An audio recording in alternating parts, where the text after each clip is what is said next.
Larsson. Oh, he's in! Henrik Larsson! That is sensational! O'Reilly, how about that for a pass? Jota! How about that for a finish?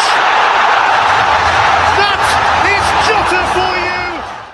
In for Henrik Larsson, and Moravcik! His first goal for Celtic! Here is Shunsuke Nakamura!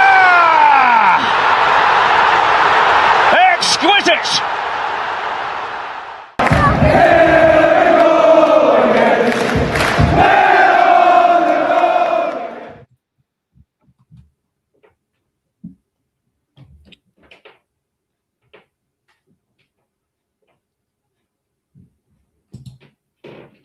Good evening, everyone, and welcome to the Monday night Celtic Unrestricted View. I'm JP. Happy New Year to everybody that's joining us. Happy New Year to yourself, Ryan. I feel as if I've actually not been on for ages, mate. And since I last was on, there seems to have been a wee bit of a roller coaster. I can obviously tell with the news that we're going to come to. It's good that your wee mate's back in town because I'm meaning to chin him about that hoodie that he never gave me for my Christmas. So I've now got a good couple of months now. Hopefully I'll manage to get a wee chat with him through your services, mate. I'll need you to set that up for me because he has been hiding. But obviously there is the small debacle of the fallout of a Glasgow derby defeat to get through, Ryan. But then there's also massive breaking news twice today for the football club. So Wilfried Nancy and his coaches, to put Brendan Rodgers' term more politely, had been emptied. Followed by the good doctor, Paul Tisdale, has also been emptied. And breaking news tonight on Sky, in an interview that appears on Celtic's official channel, Martin Neill is reinstalled as Celtic manager after his good wee brunch today in Coyer's Cafe, but it seems. And Shaun Maloney and the man with intensity is back amongst the coaches, and Mark Fotheringham. Ryan, there's a bit of a mouthful to get through, mate. How are you? I hope you're well. I hope you had a nice weekend. It's good to see you. Let's get going. Before Wilfried gets sacked, I wasn't feeling good. As anybody who's got me on WhatsApp will know, I wasn't happy all weekend. I'm still not happy. I'm still a bit peed off with what happened.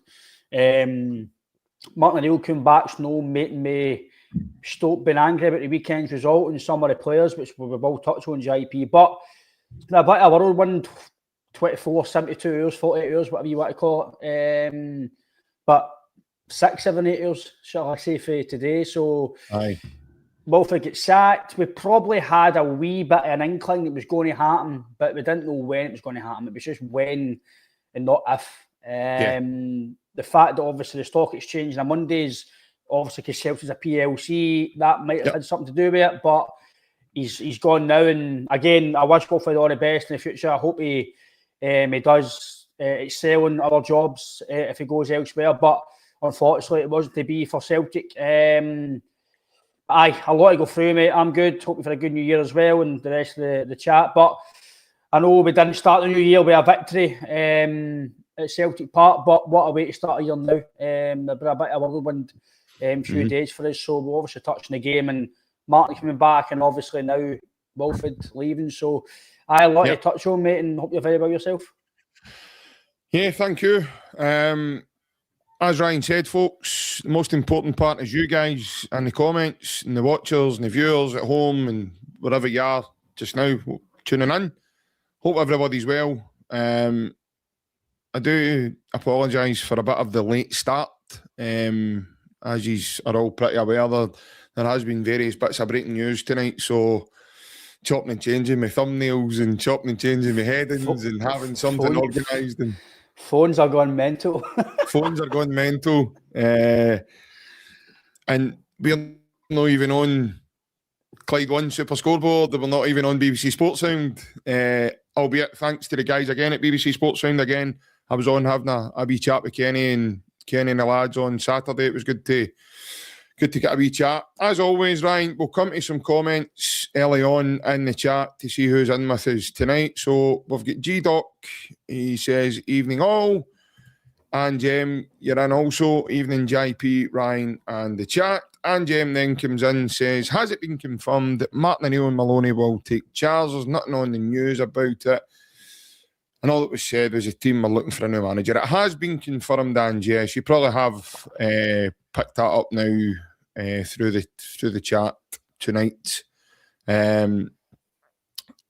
Yes, and one man I'm going to give a bit of credit to was our very own Francis Leicester / Fabrizio Romano, or Mystic Meg, or whatever you want to call him, because it was our dear Francis that sent us a message. He sent me a message last night, and it had some details confirming Wilfried Nancy's exit, and obviously that was before anything was announced today. So Francis might be a man that we need to use in the future, Ryan, because he might be a man that's worth being in the know and knowing himself. So, good man, Francis. I hope you're well. We've got Mark McDonald, you're in as well. Hail, hail, hosts in the chat. Some positive Celtic news. Nord Celts says, oh, yes. And, I mean, that could... it's a Monday night, Ryan. I mean... Nord, it's a wrong show. It's a half 10, mate. It's only 8:15. I was going to say, that could be, by the way, that could be a different few meanings. That, oh yes, I don't know what he's meaning there. He might have won a scratch card. We don't even know. He might not even know about the news. He might not even know that Wilfried Nancy's been sacked. Or I hope I've got some good news now. I think the 10:30 show will be booming tonight, I'll tell you that. Oh, 100%, man. We'll make sure you get off in time, because you might need to get changed by the time you've been finished sweating about us. Yes, so have we got any new... There we go. We've got Terrace TikTok... Jesus, Johnny, that's a mouthful on a Monday night for you. Terrace TV TikTok podcast. Ticket boycotts cancelled for Saturday. Should be on the way, welcoming the team after the protest. Well, in terms of a boycott, personally, I wasn't aware that there was going to be a boycott due to the other circumstances. I personally wasn't boycotting the game, but I certainly wasn't going to be in attendance due to something else I've got on Saturday. So I wasn't going to be able to be there this Saturday, and I'm absolutely scunnered now I'm not going to be there, because it'd be nice to see Martin again and the lads. So I'm really gutted. I'm still going to miss it. It doesn't matter if Martin's there or no, I'm still going to miss the game. Toby, well, boys, Happy New Year. Toby, I must say, big fella, that must be I reckon, Ryan, there's a case for Toby to be the face of Celtic's PR now, because I don't know if you've seen the photo of Toby at the Motherwell game. It certainly was an advertisement. If anybody was unhappy, Toby, not only were you unhappy, mate, you looked absolutely Baltic freezing, pal. Stunning watching it. And I honestly commend you for being there, and because I definitely know Ryan wouldn't have been able to just stand there and look unhappy. I reckon Ryan, if he was there, I think he'd have been chasing some bodies, mate. Is that right? Well, if there was cameras on me on Saturday, I don't think I'd be here, mate. So we'll leave it at that. Aye, we'll leave it at that. And of course, if anybody for London Roads, Police Scotland Station is watching. We are a friendly show. So please don't take what Ryan says in any way, shape, or form in a negative way. We certainly don't.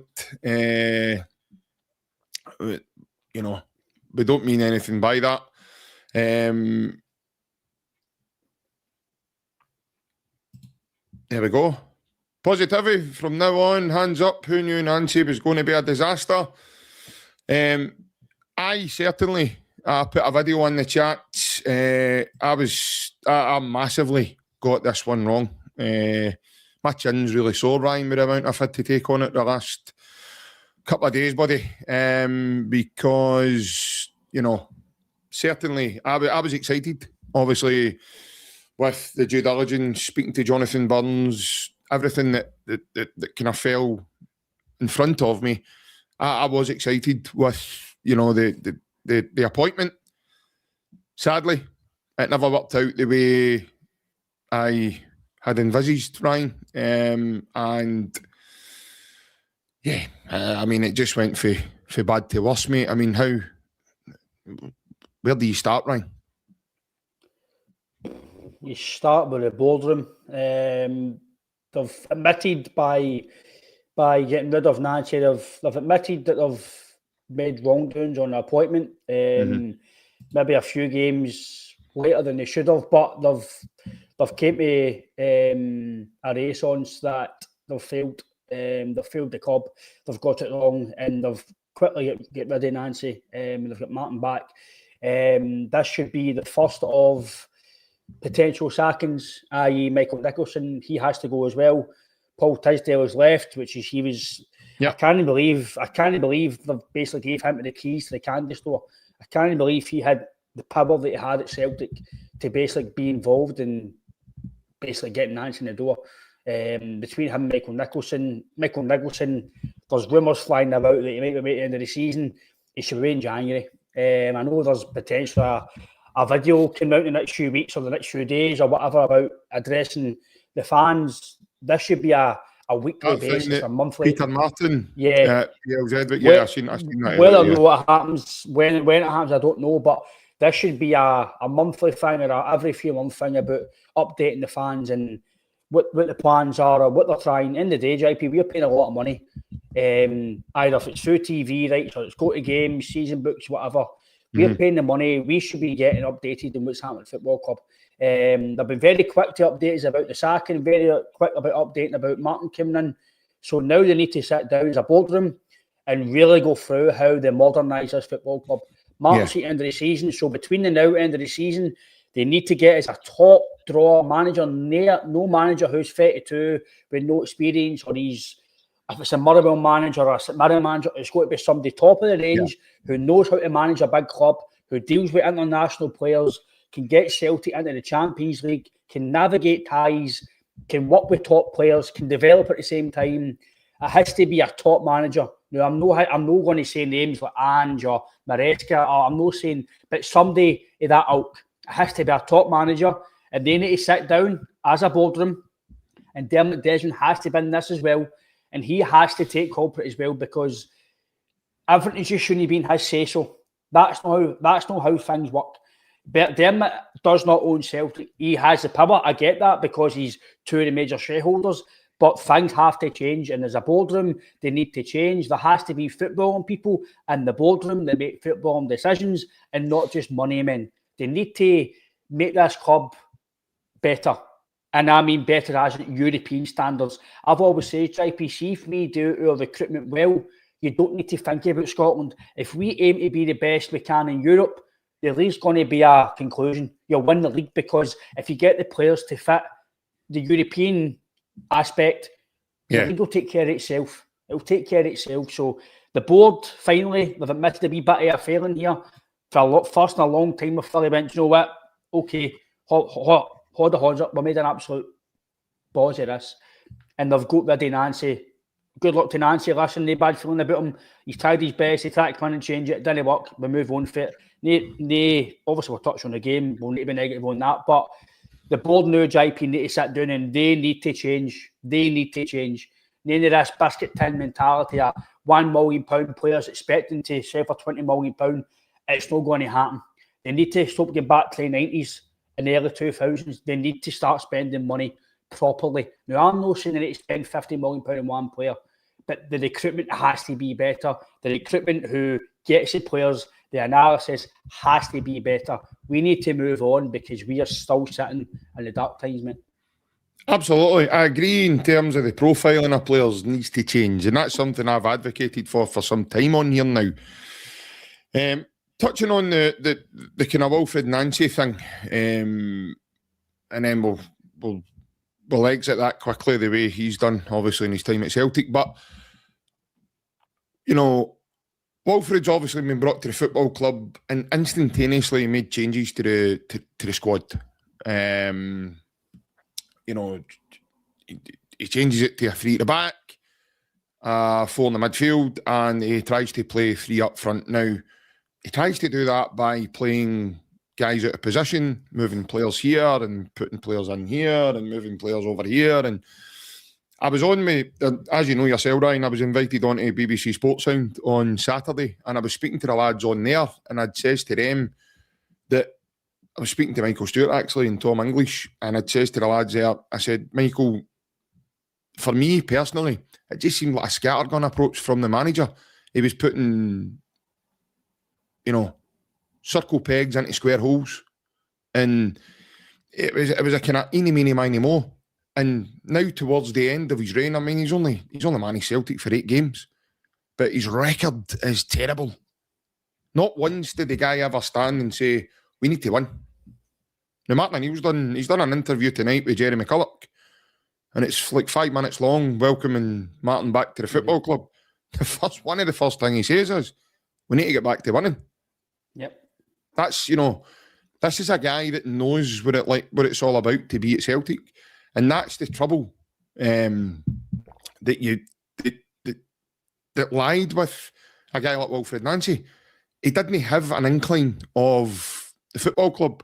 Now, he tried to paper over those cracks, Ryan, when he came in by saying he'd been watching Celtic and he'd been doing this and he'd been, you know, in my opinion,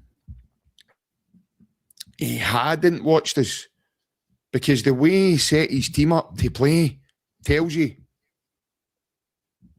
he's not been watching. After a couple of games, he should have even got to grips with, I do not have the playing staff at my disposal here to do this. Now, you were advocating right for probably the Roma game. We can't play with a back 3 here. You know, we need to go with a 4. We need to have it a bit more pragmatic, start playing to your strengths. He wasn't doing that. And then some of the waffle that he then started speaking in some of his interviews, his post-matches and his pre-match pressers. You look at the one just before the derby. He's banging tables. There's not any decorum about him. There's not any calmness. He just lost the plot. And he was hitting it with these buzzwords and things that he was saying, you know. It started irritating real Celtic fans like ourselves, because you're thinking to yourself, if you understood what this club meant and you understand what you're walking into, i.e. Saturday, he's sitting saying we're only second. Ryan, I can't get... Ryan, help me out. See by that point, mate, the Kill Bill alarm bells were going off in my head when he said it's okay, we're only second now. We're only 3. At that point, we were only 3 points, or was it he said, behind Hearts. Go back to the Motherwell game, Ryan. The one that Stephen O'Donnell puts a cross in for the first goal. Ryan, he says that we conceded that goal off a throw-in. What part of his analysis is he doing here? Ryan, help me out. Seriously, mate, because then you start to look... I can understand why the interview emerges that Luke McCown does. I can understand things like that now starting to emerge, because the players must have been going, what is this guy smoking? Like, he's on serious, strong gear here. And, yeah, ultimately, in the end, mate, it's really, really cost him his time here in 8 games. I did say to you, I think, on the Monday before we played Roma, that if we play 3 to back, we would get pumped, and we did. But ultimately, again, we will touch on the Rangers game, and we will touch on the players when under Nancy, but the players weren't at it either. They didn't perform from it against Roma, but the alarm bells for me are right after the Hearts game. Very, very red flags. And the interview the other day is the worst interview I've ever seen for a Celtic manager. No doubt it was passionate, but he knew he had to show some sort of fight. It was a guy begging for his job. You don't get time here.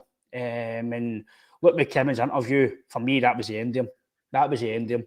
Fair play to Luke for commuting. Listen, Luke's, again, he might not be a starter for Celtic, but he's one of us. He's a Celtic fan, and he called a spade a spade. In other words, he said the manager is no doing his job. We're trying. We can't buy into him, but because we need to do it, not because we want to. We need to try and do it. And ultimately, he's lost his job. If that's what Luke's thinking, what's the rest of the experienced players thinking? Your Tierney's, your McGregor's, your Schmeichel's. But saying that, Schmeichel doesn't need to talk about anybody. He's finished for me. We'll touch on him as well. But on the manager, look, he tried to come in and change. It might have worked if he came in and changed it in small parts, but he's, as much as I don't blame everything on Wilfried, a lot of it is on him. He's playing players at position, well at position.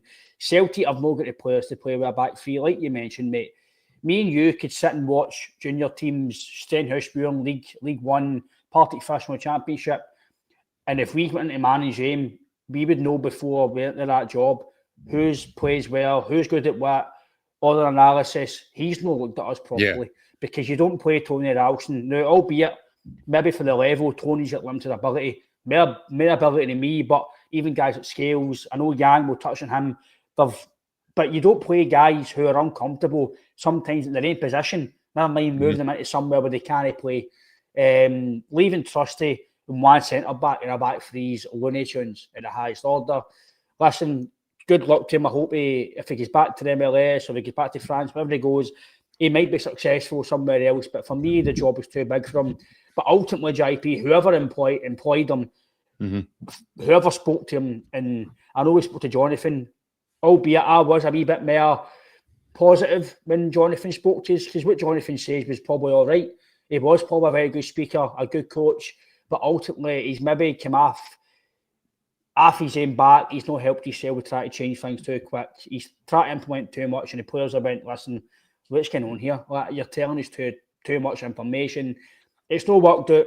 Yeah. And obviously the game that weekend, mate, was just that was just the ending for him. But for me, I think the proper ending for me was when I heard with Kevin's interview. That's a total. He's through. As much as I like what he's done, in a way, he's threw him under the bus. I don't like that.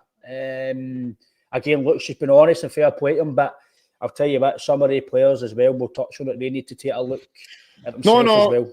Yeah, I know that's coming. I know, Ryan, and obviously, like I say, is tonight, as we've got a bit to get through tonight. Obviously, touching on the news tonight, Brexit, Martin Neill and Sean Maloney, Matt Foringham, Steve McManus, the gang's back in. I don't know about you, Ryan, but instantaneously, mate, I can only envisage how the players are feeling. You know, like, they had built a bond in that space of time that they were with the players. There was a good camaraderie. You saw the last wee dressing room video with Martin Neill when he was saying cheerio after the Dundee game, telling players, look, you stick at it. Young's took that advice on, by the way. We're going to touch on, obviously, Young, in my opinion. Now, I'm not saying he's the next best thing. That's not what I'm meaning here, but, you know, hear me out when it comes to time when we're going to chat with him, because I've got a valid point to make regarding Young in a sort of split moment. But Martin Neill comes in, mate, and I can only imagine and I can only envisage how the dressing room's feeling now. Like, they are, as much as we and you are on here chatting, the chat's gone here giving us comments, what they're thinking.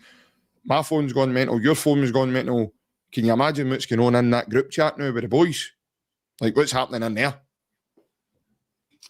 Yeah, they'll be happy. Definitely, they'll be happy. It's a face to recognise. They'll know the management style. They'll know the training. They'll get a better time to work with them now. Obviously, more intense pressure because of where we are. So they will need to get results. Ultimately, they won't need to get results. Martin and Fozzie and Sean will need to get results. But it will give them a lift. It's gave me a lift as much as I don't know who was going to come in. No, just Nancy Levy's gave me a lift because we'll touch on the game. Anybody who knows me, I'm one of the most calmest guys you'll meet. But see, when it comes to football, for whatever reason, especially when players aren't giving their effort in the match, I get so angry by watching certain things, and it's the angriest I've ever been and frustrated I've ever been at a game in the second half. Just so angry. And then when it got to 3-1, I was calling the board everything, spoon-fed this, and because they caused it. The board have caused this. Voice notes and people might say I'm wrong, but I'm going to be honest, I'm not wrong. The board have caused this. And they're getting guys like us who are normally quite placid, but we are seeing things that shouldn't be happening at the football club, and they're getting us frustrated, they're getting us annoyed, they're getting us angry because, JP, I can take losing titles. I can take losing football games when teams are going toe-to-toe and you've gave Celtic the best chance possible. Yep. Like under Martin Neill, by the way, we lost the title. We lost the title. That's what I was going to say. We lost titles under that's what I'm saying. But because of how good the football was, how good Rangers were at the time. We also went to Seville and stuff like that in a season. We won nothing as well. So but people still talk about that season because of how good it was, even though we lost titles. Because even though we never won anything, I know. Because they had the team that was good enough to compete in all fronts. This is why we are so frustrated and so annoyed. But on them coming in, mate, it will give the players a buzz. I'm happy that it's happened. I'm kind of hoping that it is just the end of the season and it gives them 5 or 6 months to properly get a top manager in to keep us for the next 2, 3, 4 years, get us solidified in Europe and just continue being the best we can. But ultimately, mate, no matter who we bring in as manager and players, ultimately the board need to do their job. The board need to change and the board need to, whoever they appoint as a manager, don't lie to them. Don't give them false pretenses. Like, that's why Brendan came back. Let's be fair, no matter what anybody thinks of Brendan Rodgers, he came back to progress Celtic and Europe and they gave him false pretenses. Now, ultimately, they gave him money for Engels, Trusty and Ida. Yes, we might have overpaid. We've spoken about it on here. But I keep saying, as much as Ida, I wasn't a fan of him, they guys still contributed to a double and they helped us in the Champions League and they made us more money and they helped the club. And we had the chance to push on and they didn't do it. So now they need to do that at the end of the season. Ultimately, we need to win the league. Listen, we don't win the league here. Rangers are just about close by in a financial hearing if they win the league. Because they'll get into the Champions League, they'll get between 35, 40 million, or the TV rights, everything comes with it. They might sell 1 or 2 major assets and they'll bring in decent players because they've got that carrot. And we'll need to qualify.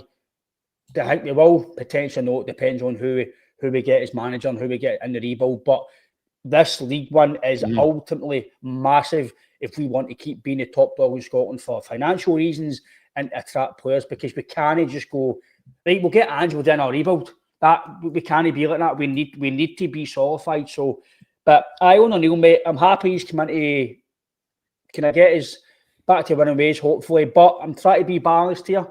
To the viewers and might call me negative, listen, it's fine. I'm trying to look at this as balanced as I can. There's no guarantee that this is going to work again. There's no guarantee that they're going to get the same bounce. There's no guarantee that Yang will play better, Engels will play better, Johnny Kenny will score goals again. There's no guarantee in football. So we need to just take this game by game, see how we turn up, see if Martin gets the team playing again.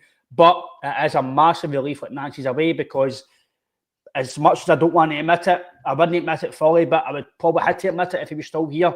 If Nancy was here, we wouldn't have won the league. With Martin here, we've got a better chance now.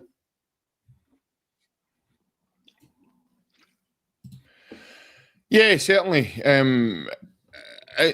Ultimately, we're at that place now, Ryan, where I feel that Martin Neill should never have been allowed to leave when he did leave at that point in time.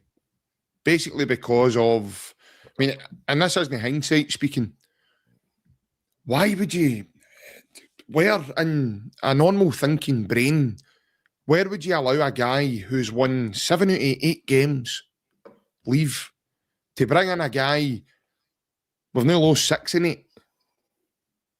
Like, that obviously smokes something really, really strong.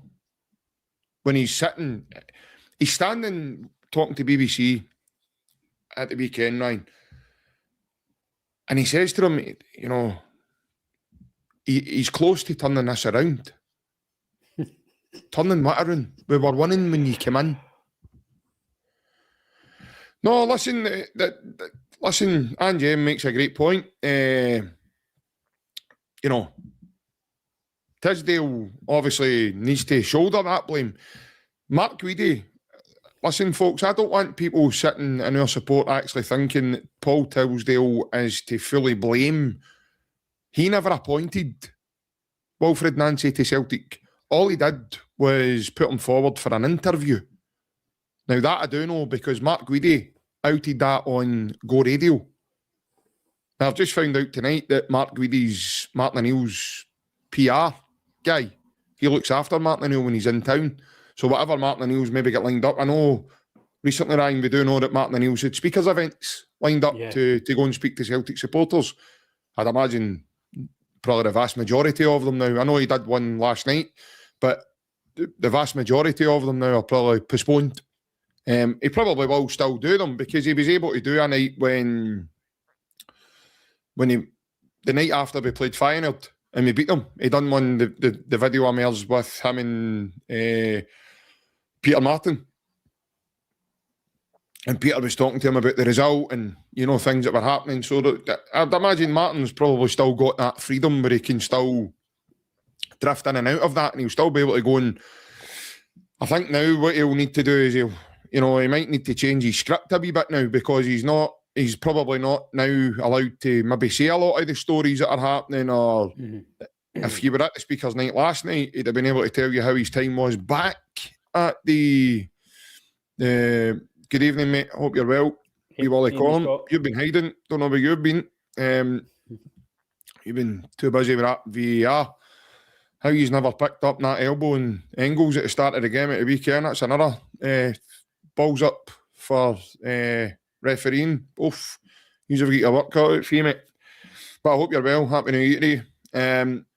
But yes, when you look at that as a whole, for me, Martin O'Neill should never have been allowed to leave. He was in a good place. Celtic were in a good place. We had just won my first game away from home in Europe for how long under him? To then bring a guy in. Oh, sorry. Lazio won it. Would have been Lazio won it, probably. Yeah. That's what I'm saying. So, I mean, that was a number of years ago now. So, we were in a good place. And, as I said, it's one of those ones, Ryan, where you kind of beggar's belief. You know, why was he then allowed to leave? And it was a way that he left as well. It was a kind of wave around and then he talks about even in tonight's interview, I've watched it be 5 minutes before we came on, and he says about the chat he had with Wilfried Nancy. Yeah. And it was only for 15 minutes. Mate, see if I was Wilfried Nancy, I'd have had that guy out for lunch or dinner or something. I'd have sat down with him, proper chat, and actually got to know what I was walking into. Like, this is a guy that's come in, steadied the ship. It was really rocky before he came in, by the way. Steadied the ship, got his back level keel, a good opportunity to beat Hearts, go top of the league, set his own a bright, positive way. And we've had 2 opportunities under Wilfried Nancy at this, and we've failed in both. We also lost a cup final under Wilfried Nancy. So decision-making there, Ryan. Now, whoever it is to blame, right, and people can have their own who they think it is, But as a collective, Ryan, the decision-making at the football club right now hasn't been the best for Celtic. It's not been, by any means. Paul Tisdale has obviously made more than one mistake, because he's not just been fired off the back of this Wilfried Nancy. Paul Tisdale's obviously made a number of mistakes, and rightly so. If that is the case, then he goes, fine. But we've not even touched on that yet. The finances and everything else and what it was going to look like. But things were becoming toxic, Ryan. But we shouldn't have been here. Ryan, this is my point. We shouldn't have been here. Martin O'Neill should never have been allowed to leave. Yeah. It just seems like appointing Nancy was a total waste of time because they've then reappointed Martin. So why they decided to do that in the first place, I don't know. because I know Michael Nicholson says that Nancy was his first choice, or Celtic's first choice. I don't. Oh, hold I on, don't Ryan. Just on that thought, right? Hold on. I'm glad you said that, Ryan. Just in that thought, I've got an audio that I'm going to play for the viewers and everybody that's listening in. And this is what Michael Nicholson had to say when we appointed Wilfried Nancy. Now, take from this what you will. It's only 29 seconds, this wee audio. But this is obviously when we appointed Wilfried Nancy, this is what Michael said to Jerry McCulloch. To the process behind bringing Wilfried in. Yeah, so I think when Brendan resigned, we always have to be aware of the market. We've been aware of Wilfried for a long time. He was our number one candidate going into the process. The more we looked into it, the more we saw that he aligned with what we need and what our vision for the club is. We want to develop the club, we want to develop players, and we want to succeed. So there's a real performance element. And the more we looked at this, the more we felt that Wilfried was a perfect fit. Right. So now, carry on, Ryan. Obviously, you've touched on that there. I've played that audio. Mm-hmm. So they're saying now that, or Michael says in that audio there, that Nancy was the first choice. Don't believe it for a minute. We've heard rumours kicking about that there's other people that interviewed, and if Celtic only interviewed him, which we all, I think the most of the fan base know that wasn't the case. So again, they've lied to us again. I'm not going to sit here and say I know everything by fact, but there's strong rumours kicking about that he wasn't. And there's a lot of people involved that we've spoke to who don't just say things for the sake of it. And ultimately, he says that this is what I don't get on Nancy. I think I've said it to you on the phone, I've said it to other guys, I've said it to Alan and Baz, everybody who's in other group chats. It just doesn't make any sense of what Michael says and what Nancy is as a manager, a coach, and the way he plays. It makes no alignment with Celtic. I said this when we first appointed him. It didn't make any sense. You signed to Netke and Balakwisha in the summer, right? Who are out and out wingers. Balakwisha can potentially play a 10, but we've not seen him even play as a winger yet. So, but ultimately, before they played, that's who they were. But wingers, Brendan Rodgers liked wingers. He liked attacking football, attacking intent, athletic, powerful, physicality. That's what Rodgers liked, and that's what ultimately probably they were profiled as, right? Then you bring in a manager who plays feet to back, plays with basically false wingers as wing backs, doesn't play with direct wingers, and doesn't really play with a proper number 9, because he's played Tatati and Negan as false 9s or false 10s, maybe. But to me, it's bonkers. To me, football's bonkers. They're just number 10s, basically, right? So then he appoints him. So his philosophy, the way he coaches, the way he does, it doesn't align with Celtic. It aligns with no process of Celtic. So that's what I don't get, JP. So who's listened to his interview? By the way, he's probably put a fantastic presentation. He's probably been amazing at getting the job. But whoever's appointed him and done their due diligence on him, for me, they've not done their proper due diligence on this guy. No chance whatsoever, because if he's saying that he aligns with Celtic, Celtic don't play with feet to back until Mark Neill done it, but Mark Neill had the players to do it. But back then, feet to back was quite a common thing for a lot of teams. It's not now. Football's changed. Celtic have no got the manpower to go and buy 3-man mountain, top quality centre backs to play that role. Man, you can't do it. So how can Celtic are going to do it with Anthony Ralston, Scales, Thursday, Tierney? It's not going to happen. They've appointed a guy, JP, who does not align with anything to do with Celtic. It's not his fault, by the way. He's got his philosophy. He's got his way of playing. That's fine. Similar to Man United with Ruben Amorim. Amorim was never going to do well at Man United. His system doesn't fit with the Man U way of playing. Same with Celtic. So, mate, speak to me here. How does... Again, they've lied to us, JP. This is what I'm taking. They've lied to us, because no way in heaven's earth does Wilfried Nancy's philosophy and what he sees align with Celtic Football Club and the way you want to go forward. And ultimately, it's proven. Yeah, listen, I'm totally aside with your thoughts and your thinking beside that, because you cannot simply say that it aligns with your thoughts, and then you bring a guy in that plays 3 to back, and you spent £10 million on 2 wingers. This guy doesn't play with wingers. So, to me, again, it just screams scattergun approach, because you're trying to make things happen, and it didn't. So, unfortunately for Wilfried Nancy, his time is now ended, and we now move on to a different chapter now. And I do wish the guy all the very best. Thanks for coming, mate. It didn't work out. As to abusing people and giving people direct abuse, I don't condone that in any way, shape or form. However, there was photos of fans pointing at Michael Nicholson, Chris Mackay, Brian Wilson, guys like that at the football club, and there was a lot of anger. But see, for me, Ryan, I felt it just felt that there was a level of acceptance on Saturday,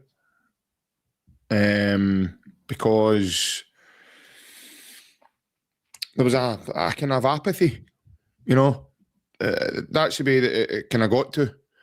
And then the toxicity kicked in with anger as the game starts to get away from Celtic in those moments.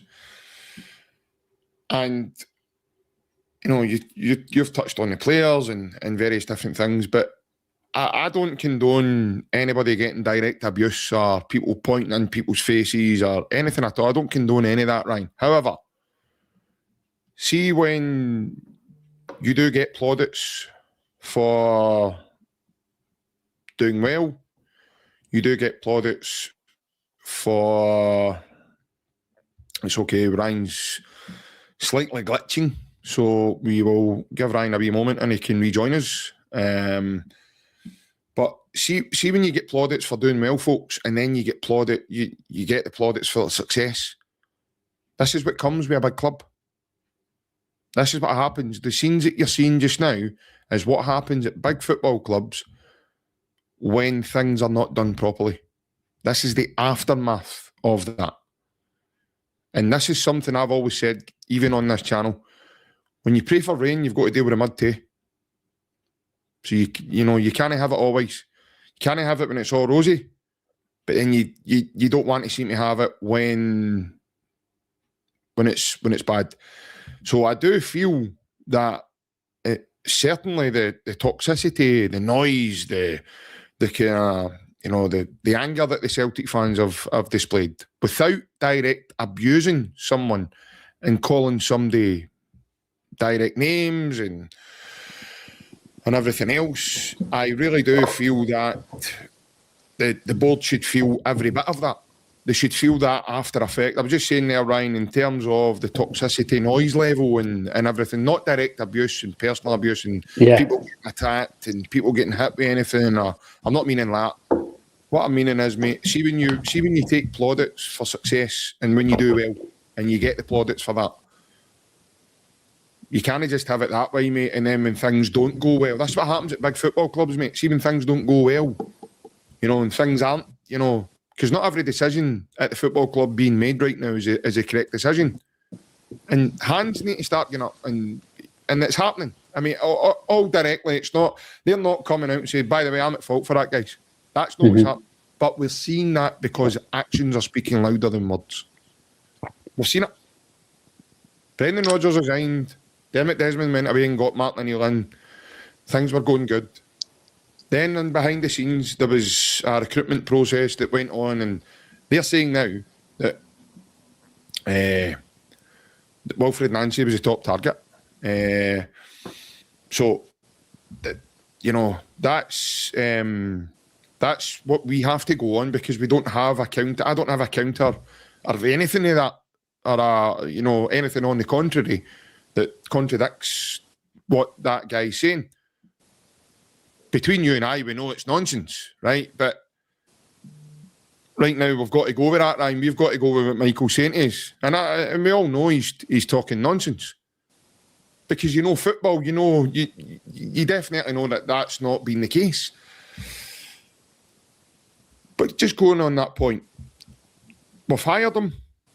We've now fired him because it's quickly went wrong. But that's what I'm talking about. Actions are speaking louder than words because they've quickly realised, geez, this has went wrong badly. Now you're hearing the stories now, Ryan. You're reading reports that Dafa Bet sponsorship and this is happening and that's happening and people are saying this and people are saying that. Rod Stewart's dancing about on videos now and he's doing this and he's doing that. He's made a big song and dance recently. I think the only thing he's not had is Baby Jane on the line waiting on him, having a party somewhere and whatever else. Want Maggie May to turn up, but that's a different ballgame. But you know what I mean? You can't have all the plaudits, and then when you don't do things well enough and things don't go your way, you can't then sit and go, well, I'm not allowed to take any criticism on this, and I'm not allowed to. Now, I don't condone any direct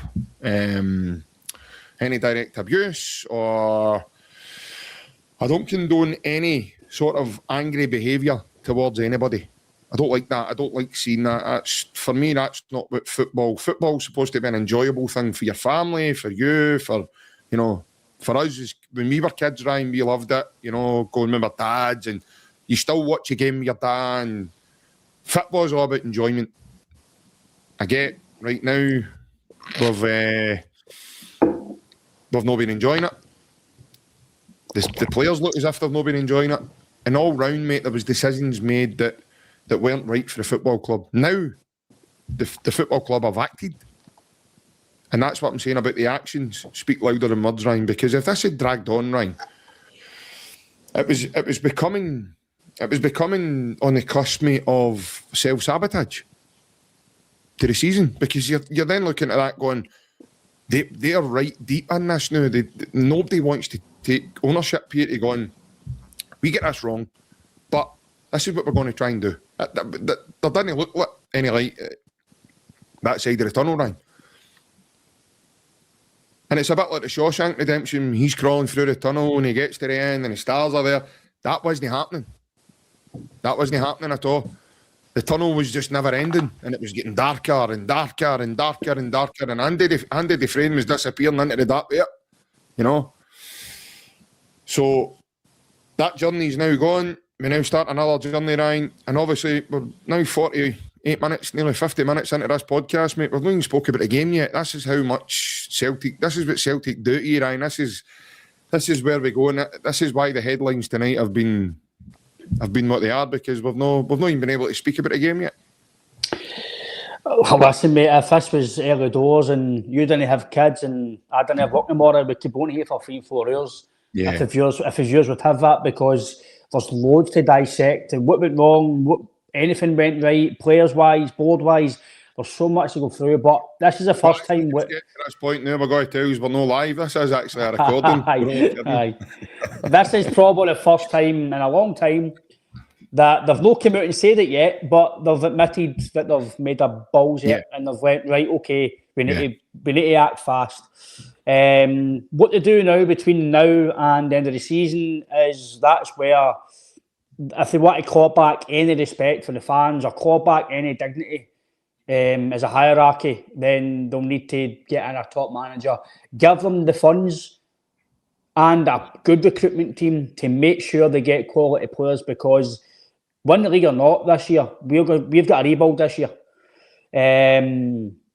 So no matter what happens, if we win the league by 10 points or lose the league by 10 points, in the summer there's going to be a lot going out and a lot going in. Actions have to happen now, not just talking, not words. They need to do it properly. Big clubs make big decisions. They've made a slight... Every podcast, Ryan, has mentioned the Shawshank Redemption.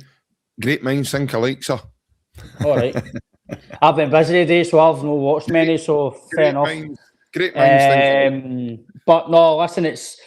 They guys get paid 700 grand upwards, some of their board members, and they've no earned that at all. Listen, I understand that we've won domestically, right? We've won trebles. Listen, look, I get that, and I've enjoyed it so much.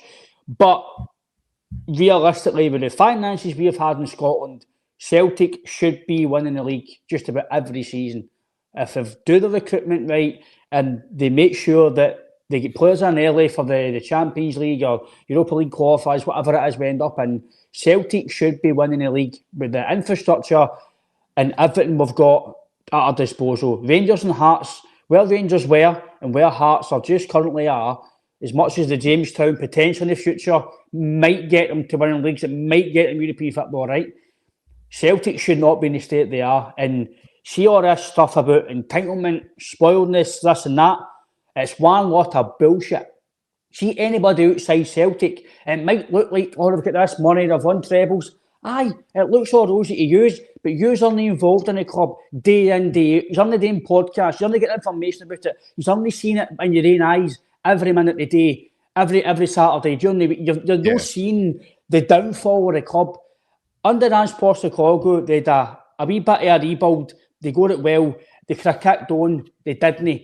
The season we got close to beating Real Madrid. I know we got beat 3-0, but we played really well. They didn't step on for that. They got Rodgers back. Rodgers came in to make Celtic better in Europe, right? They done that in the first. Was it second thing? They done it. Yeah. 30 million. They might have overpaid. Wasn't fan either, but they players helped that. Celtic got to a stage of the Champions League where, me personally, that should be the standard for Celtic. And if we get into the last 32, 16, whatever, then brilliant. It's a bonus.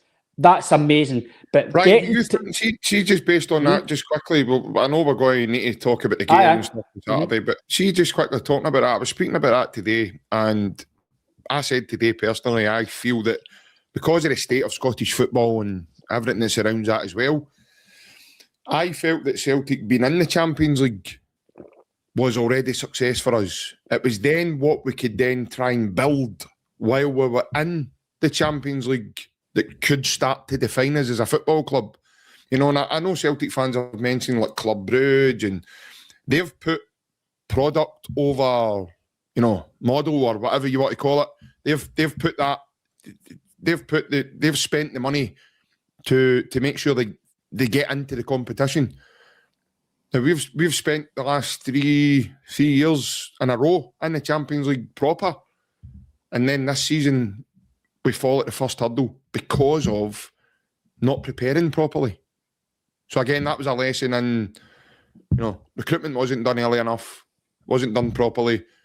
But then little did we know, there was a lot of issues going on outside the pitch. And everything wasn't hunky-dory with, and you mentioned the guy's name, Brendan Rodgers. Because from whatever happened last season to losing that Scottish Cup final, then into the summer, things got progressively worse. They got progressively worse. And so for me personally, Ryan, I don't know how you see it, mate, but I feel as if getting in the Champions League, you know, gives you a boost and really sets up your season and everything else. But in terms of my aspirations of, you know, there's a bit of a realism there that, hold on a wee minute, we are playing in Scottish football. So for me, being in the Champions League personally, I feel that's a big enough achievement without then, and I get what you're going to say, it's down to ambition and everything else, you need to try and aim for stars and aim as much as you can, but is it possible for Celtic just to continue throw money to it? Or is there another way of using the transfer windows as maybe building blocks and giving yourselves maybe a 2-3 year window of, right, maybe this is the season where we'll have a really, really good season, like you say, Ryan, qualifying in the last 16 or whatever. Because for me personally, realistically, I don't think Celtic are in a position where they're, you know, we're not going to be able to get into the Champions League and then start to do that straight away, mate. That's going to take time. Well, we kind of see what you've just mentioned that happened in the club where it's slide again. What you've said happened. Yeah. What you've said happened. And the club where it's like the club. See if the club, as much as if Brendan Rodgers wasn't about to sign new deal or he wasn't or whatever the deal was with Brendan Rodgers between him and the board and whatever. If the club backed Brendan Rodgers in the summer, we would not be in this situation. Period. If they gave Brendan Rodgers the finances or the recruitment, wasn't Paul Tisdale a good recruitment basis to make Celtic better, we would not be in this situation. We wouldn't be in this situation one bit, because Brendan, as much as some of the football wasn't great in the last year, he was wanting to make us better in Europe. Mm-hmm. Ultimately, nobody wants, I said this with Daniel the other day, nobody wants to admit this, right? They've never learned, JP. They've lost 7 and 9 qualifiers. The only reason, ultimately, we got the 3 right into the group stages in the new phase, ultimately because of some of your coefficient, but the majority of it was because the Rangers got to the UEFA Cup final and they done well in Europa League. And they added to it, and it made us win the league and get into the Champions League. It's the same this year. If they win the league, they go right in. For us, that can't happen financially, because they'll be able to attract really good players because of that wee carrot. People say they won't. Trust me, they will. It's a carrot. We've had the carrot for the last 3 years. We built up. We've done all right. Obviously, under Ange, we've done all right when we get in. Brendan came in. We've done decent. We got 4 points, I think, in that group stage. And then ultimately, we've done really well. Probably the best we've ever done, apart from winning it in 1967. We got a good amount of points. For me, I'm evident for you. See what we got to against Bayern Munich. That's what we should be. That's where we should be going for. That's where we should be getting to. I'm happy with that. That's what I think we can get to. Ultimately, JP, the draw. You need the luck of the draw. You need to have maybe you need to have some brilliant nights like Leipzig. But nobody can tell me that we can't compete in Europe. That was a good night for us as well. Nobody can tell me we can't compete. See all this, Celtic can't compete in Europe.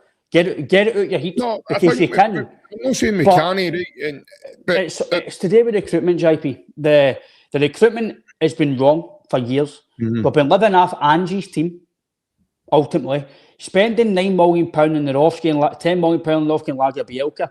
See, instead of spending that money in 2 players, why don't you pinpoint a really top player and spend that £10 million in a total impact player? You spent £10 million in 2 players who were basically development players. And then in the summer, an open goal to make sure that we get another £40 million, another season in the Champions League. You potentially might have sold guys in Maeda for 20 million in the summer.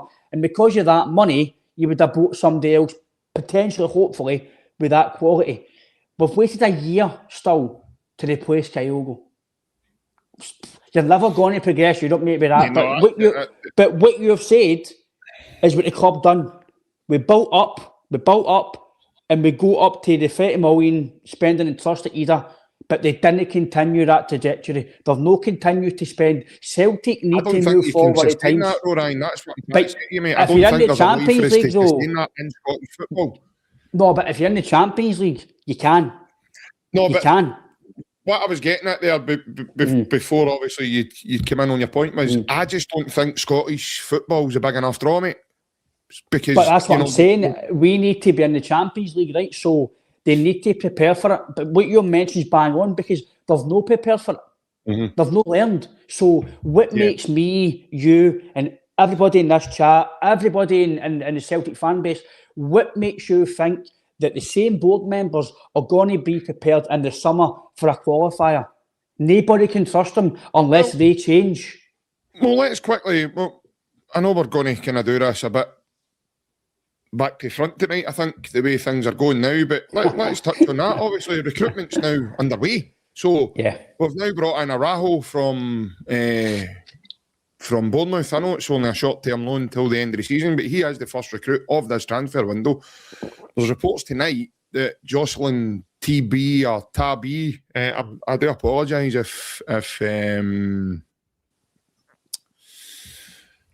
I've said that wrong or if I've offended the lad, if he's maybe even tuning in at all from Israel. We do understand that the Celtic staff members are over there completing this lad's medical. It is going to be a 4.5-year contract. Now, this was brought by a guy from over close by who has a significant, decent amount of following. Again, a lot of these guys don't tend to put their names to things, Ryan, unless things are more concrete. Anthony Joseph then runs a story on it. regarding similar, alignment to what we're hearing. So again, he looks to be on his way. So we're then looking at a Uruguayan winger. Now this is behind everything that's been going on with Wilfried Nancy, right up to Martin Neill and Sean Maloney coming back in tonight. So when I say back in, Sean Maloney's always been around the football club. I just mean back to the first team matters. I've not got a Scooby-Doo who this boy is, right? All we know is he's from the Ivory Coast. He's a left-footed winger playing off the right-hand side. That's all we know about him, right? Now, I don't want to be a negative Nancy, to pardon the pun. I've already done that, I think, too many times. However, I don't want to start throwing wild accusations out there and start making things up and saying, this boy's not going to cut the mustard, this boy's not going to do this, this boy's not going to do this. But to the Celtic fans' eyes, this is a club signing, as that label's been given before now. But to me, that doesn't matter, right? Because Sriracha was a club signing. He's a good player. So if some of these guys are coming off this agent or a different agent or whatever, who's to say the boy's not going to be a good player? To me, personally, all that matters is see, as soon as he pulls this badge over his shoulder, over his neck, all that matters is what he does in that jersey. I do not give a monkey's toss what he used to do, who his granny is, who his granddad's married to. Nothing. None of that interests me. If he pulls the hoops on, Ryan, and he does well for Celtic, mate, that's all that matters. Because at the end of the day, mate, we go and watch Celtic, we pay our money, we go and see Celtic play. We want to see Celtic winning. If these guys come and help us and contribute to Celtic winning, does anything else matter, Ryan? Doesn't matter, no, but I don't like, as much as this guy might be good now, he might be good. I'm saying this before he comes in, so I'll judge him when I can see him, if he signs, obviously, full time. But we do need to work on, in terms of recruitment. I understand, listen, we know agents, JP, a good friend, William. He was obviously a former agent, and he tells a lot of things about how players move and stuff, and he obviously told us about certain players that he spoke to and how he get their moves. And I know a lot of things get sent about players. They go to certain clubs and say, listen, he's available. Sriracha happened with us. Boca Juniors offered us. I will take him, see how he is, and it's turned out well. But we can't keep relying on agents or clubs offering us players. For me, it's lazy recruitment. It is laziness. We need to get in where we're actually scouting our players, because see, realistically, JP, like you mentioned, the club signings, right? Inamura, Yamada, maybe this guy, maybe the other guy for the Uruguayan as well. There's so many of these that have been happening, and no everyone. By the way, they happen everywhere. It's not just Celtic. But what I'm saying is, see, like teams like Man City and stuff like that, right? I know it's a different stratosphere. They're not getting agents for some teams saying, listen, he's worth £5 million, you want him? So Guardiola, his scouting staff will be doing recruitment. They might get the odd player. By the way, listen, they'll maybe get the odd player. Listen, he's leaving at the end of the season. He might be worth £20 million. They might try and tap him up. But I just think the way of recruitment has been, mate, I think people are kidding themselves on if I think the model's been working. Okay, it's not working. Like you mentioned, it's like a scattergun approach. The recruitment of some of us a scattergun approach. Some of it has worked. Some of it's, majority it's no. To be honest with you, the boy Orson's injured. We don't know how good he's going to be yet. Simpson Poo's away to the Bundesliga, but he can't play Tony Ralston. Yeah. It doesn't make any sense whatsoever, so they need to change that. But I know domestic have been good. The recruitment was okay-ish for the Champions League last year, and we got to, but again, some of that was all Angie's team. So we need to try and move the times a bit in terms of that. But no, you're right, mate. As long as they put on the jersey and do well, it doesn't matter how they're signed, but we do need to get a better strategy and structure, because ultimately making the club better, it's not working, mate. No, listen, we could really dissect the transfer. People are saying it shouldn't be happening, and this shouldn't be happening, and that shouldn't be happening. See, at the end of the day, right, I don't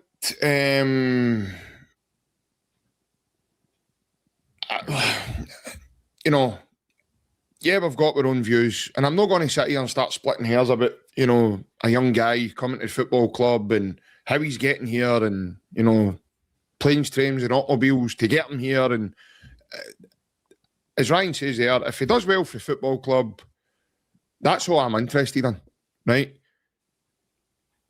Yes, I know, and I'm well aware that the model needs severely tweaked, and things need to change. The way we do it, how we profile players, I said it earlier. And it's, you know, that is what it is. But go and look elsewhere at football recruitment. I'm pretty sure you'll find fault elsewhere as well. You know, down in England, they've got lots more money to throw about, and there's been money wasted left, right and centre down there. Jack Grealish, he's about to Everton. Man City spent 100 million on this guy. So, you know, he totally, in the end, he tanked it. Man City. Savinho, much did matter. I think they spent over 40 odd million quid on him. He's on the bench, he can't get again. We're grumbling over spending 5 million on players. These teams are spending 20, 30, 40, 50, 60, 70, 80 million quid. Like Fulcrook. Well, there we go. Matt O'Reilly was a Celtic player. Celtic sold Matt O'Reilly for 30 million quid to Brighton. Brighton have now loaned him out to Marseille. So, football recruitment's not an exact science, no matter where you are on this planet. It's not. And I'm not going to sit here for a minute and start splitting hairs. We can all understand that things need to change and this and that, and I'm on board with that, guys. Totally am. But I'm not going to sit here and slaughter a young man at 20 years of age who I know nothing about, because the transfer has come out of nowhere. Nowhere. Absolutely nowhere. So I know nothing about this lad. To bring forward, Ryan, any sort of argument to say he's not good enough, or yes, he's going to be a belter. I can't say any of that because I don't know anything about him. None of us can. Exactly. So I will make my mind up when I see him in a Celtic jersey, whenever the time it be, that he puts the signature on the paper and he gets his backside here and starts playing with the team. And then I'll make my mind up and tell you whether I think this lad is good or not good. In terms of recruitment, Ryan, there's no doubt there's players needing to be brought to the football club. It's been well said. Plunge has mentioned it a couple of times tonight about we need a centre forward. That is a position that's severely needing addressed so badly that the chances that we're creating just now, it's mental. Absolutely mental. That, you know, if we had a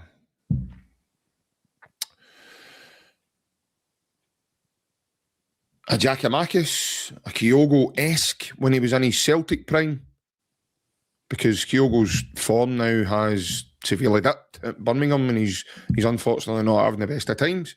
However, if we had someone like that at the football club, Ryan, some of these games would be done at half-time. But unfortunately, we don't. And the predicament we're in just now is we need a centre forward. You said it tonight. Kyogo has still not been replaced. We haven't replaced Nicholas Kuhn. Still. We've not replaced Starfield. There you go. We'll replace Starfield. I don't think he's as much as a miss as the rest of the guys I've just mentioned. He's far better. He's far better than Trusty and Liam Fields. We'll replace them. Yeah, I think there's definitely an argument you could put forward for that, Ryan. 100%. I like Starfield. I did. I dislike Jacinta because she made him move on, and I think if she'd have stayed where she was, Starfield might have stayed as well. But who knows? We'll not know. But then begs the question of your Lagerbielkas and Navrotskis of this world, because were they given a fair shot? Were they not? You look at the recruitment in the summer.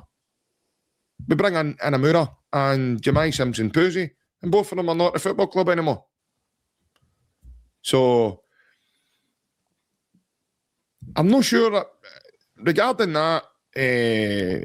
I'm not sure about that, Thomas, to be fair, because I know he's not on form just now.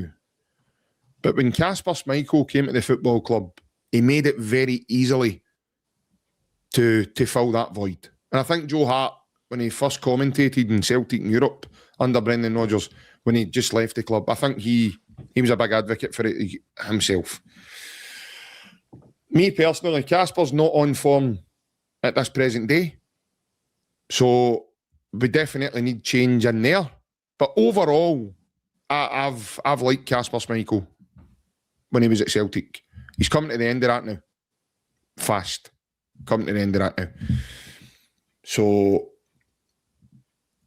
don't get me wrong, it was nice to see Joe Hart. He probably got the best evasion on Saturday, Ryan. Right, mate, we're an hour and 11 minutes in, and we've not even managed to dissect the game. This is what Celtic do to you. As I said, Brian, this is the club that we all love. This is what they do to you. Right, here we go. So, we come to the game on Saturday, and we'll probably need to do this quickly because I don't think it's fair on the viewers for us to take up much more than Monday evening. But come to the game on Saturday, and yeah, obviously we set up the way we do. We get to half time, we're 1-0 up, mate, and then we just capitulate, man.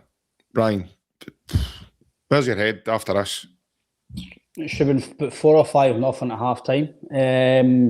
As much as we criticise the manager's tactics or whatever else, but by the looks of it, he got everything right in the first half. Attacking intent was there. We were solid at the back. The only real chance they had in the first half was because of Casper Schmeichel when he tried to play the ball out when he didn't have to do it. For me, mate, again, Casper, when he first came in last year, was really good. Safe pair of hands. But sometimes the club and the player need to have a moment and go, can I carry on here? Can he carry on by number one? I said it pretty bluntly in the podcast all pre-season. I don't think we can go a full season with Casper being at top form or not being injured or being at himself. For me, he's finished. He's finished. At this level, I think he's done being at Celtic number one. And if he starts on Saturday, then there's something seriously wrong in the football team. I know he's a big leader, he's experienced, he's had a brilliant career, but sometimes, as much as Sinny Silent might not be fantastic, him or Ross Doohan have to get a chance. He's making too many big mistakes and it's costing us. The game at Ibrox, if that wasn't offside, you're 1-0 down because of him. And the way we were, JP, at that present time, we probably wouldn't win in that game.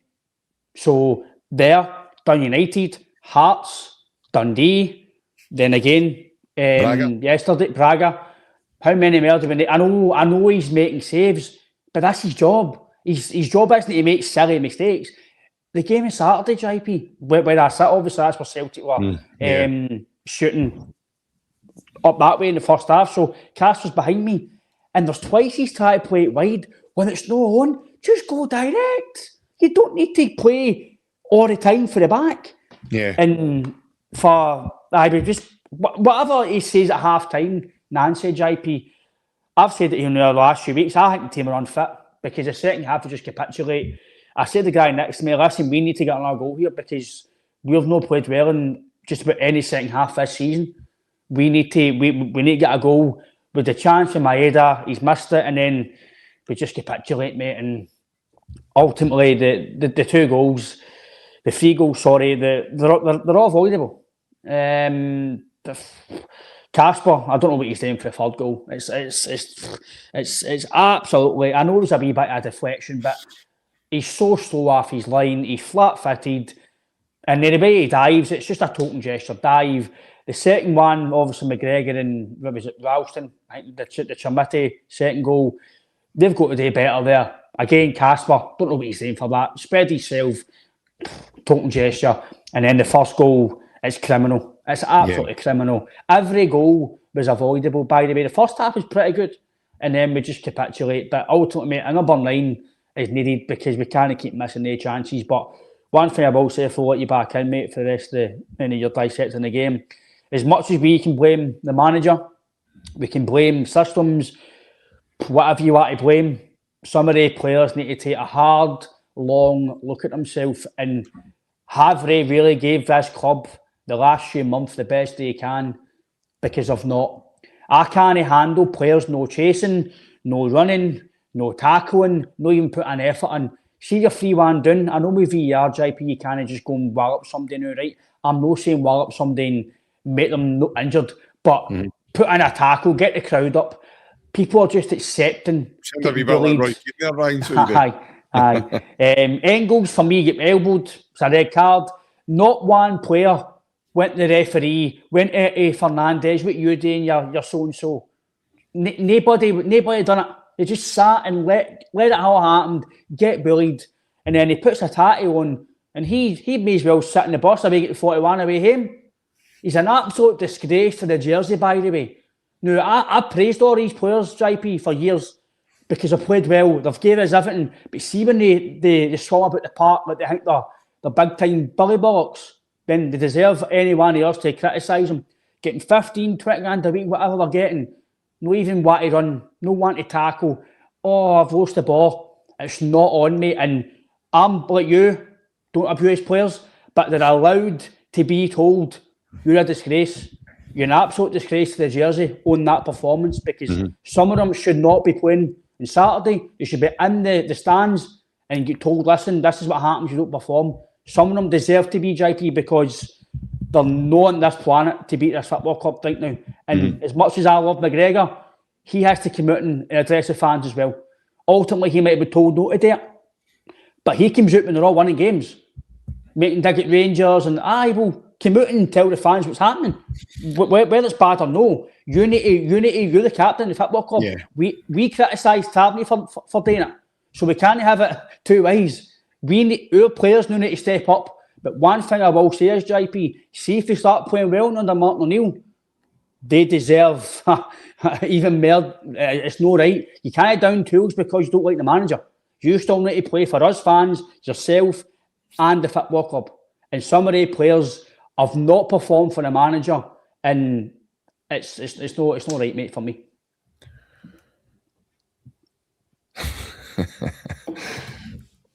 Well, at least we're good for something, Thomas, I suppose. By the way, they think I'm raging. They didn't see me Saturday. By the way, no, I know. That's what I was going to say. You never heard him on Saturday. Ryan obviously knows me very well as a person. Guys I've played football with, Big Barry McCandless, who's been on the channel multiple times. Sean McCandless. These are guys I've played football with. They know what I'm all about. And I'm pretty sure now that I can tell you now the players are getting to be lightly because they don't have somebody like that in their dressing room. Because I'd be swinging arms. Honestly, mate, I would be... See cutting there? No, because no indirect.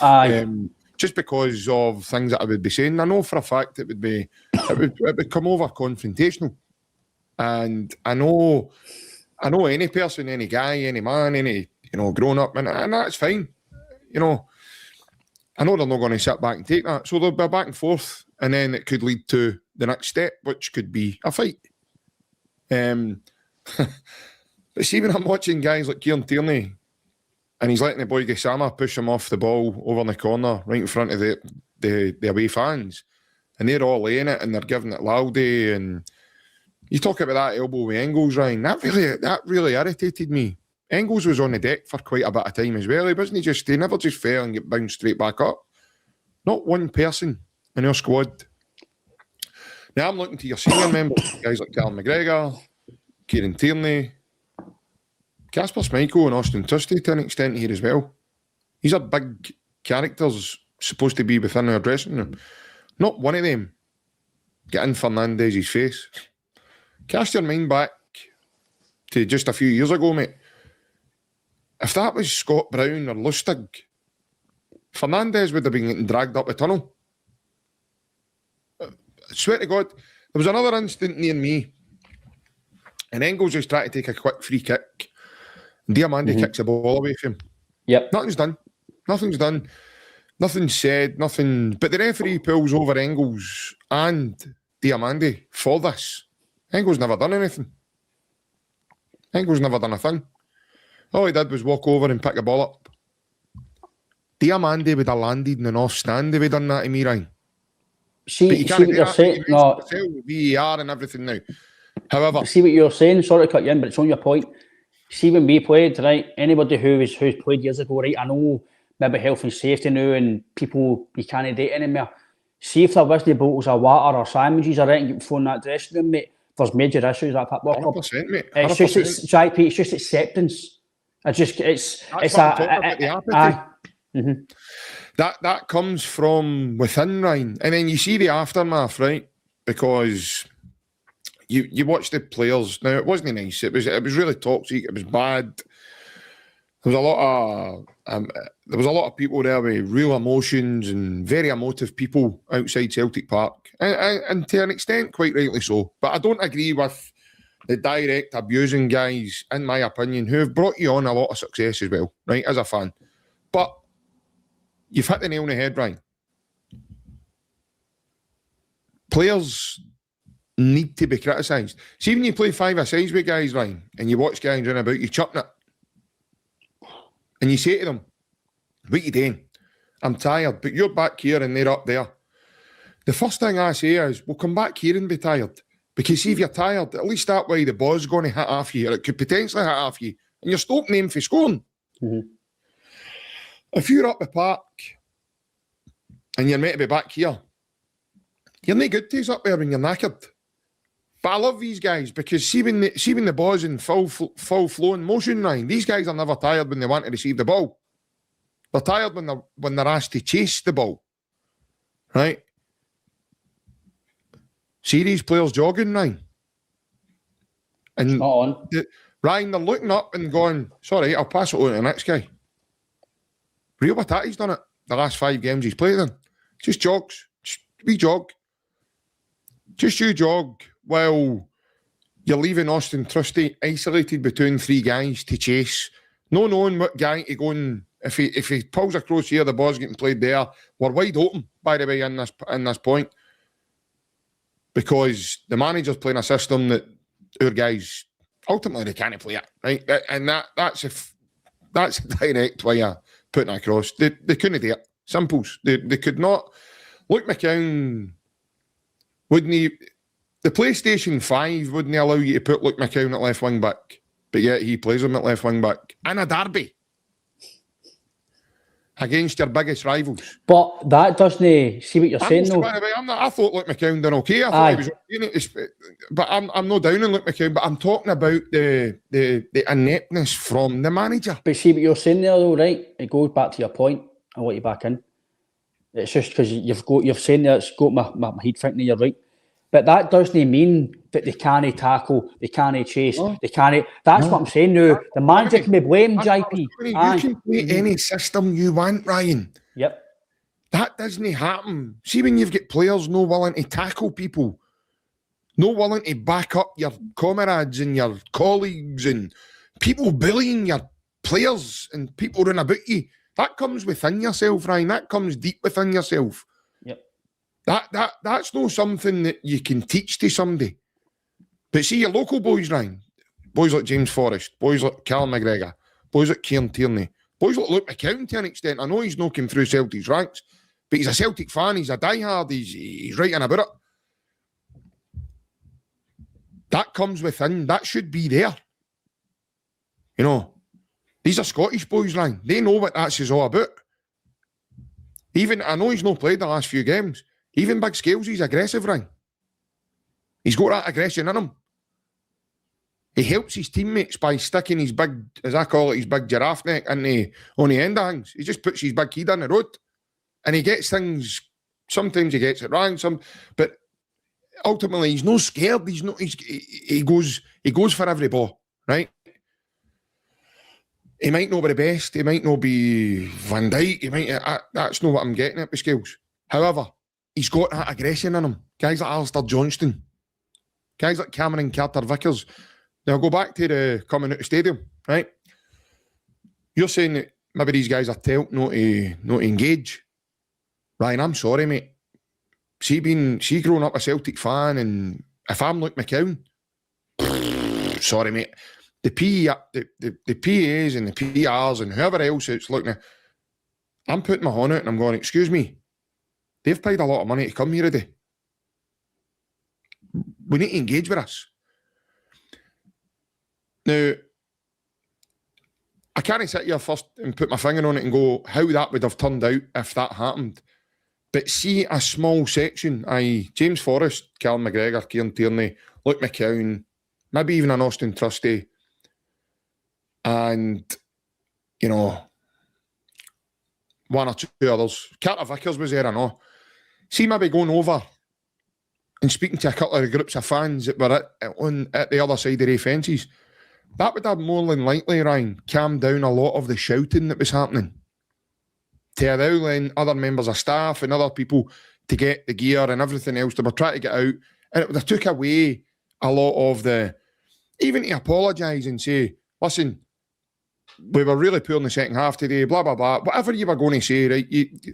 There would have been a way to deal with that.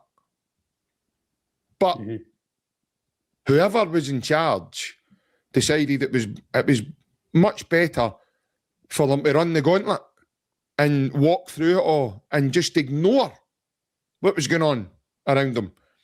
How would Julian Araujo feel now? He's been signed by Wilfried Nancy. He spoke about speaking to Nancy, coming into a system. He's either going to play me right wing back or right centre back. Where is that boy's head now? Move on. Fast forward the tape a couple of days. He's now in with a manager that probably doesn't know him. And now he needs to impress to, you know, get in this team. So, it's just... and then how would he have felt walking out that stadium? I tell you what, by the way, if anything, being a new player, Ryan, he would have understood what it meant for Celtic then, mate, being on the receiving end of that beating. Because that wasn't just a beating, Ryan. It was the way that Yusuf Chermiti, Ryan, he wouldn't even get a game of Kirby. He was made to look like R9 for some of his play at the weekend. Now, I'm not saying he never done things properly, never done things. I'm not, just because I'm a Celtic fan, I'm acknowledging he done a couple of things that were decent, but he was given the platform to do it, Ryan. He was given the run of Celtic Park in order to go and strut his stuff there. If there would have been an aggression on him, or, Cameron Carter-Vickers and Austin Trusty partnership there, even a Liam Scales to an extent, somebody else tackling him, apart from leaving him wide open and giving him the freedom of the Springfield Road to run along to score his second goal. You talk about the goalkeeper. Oof, Jesus. I don't even came to that yet. But when you get to that, Ryan, that all comes within yourself, mate. Doesn't matter who your manager is, doesn't matter which systems. Because, by the way, see up to half time, not one person in that stadium mentioned a system.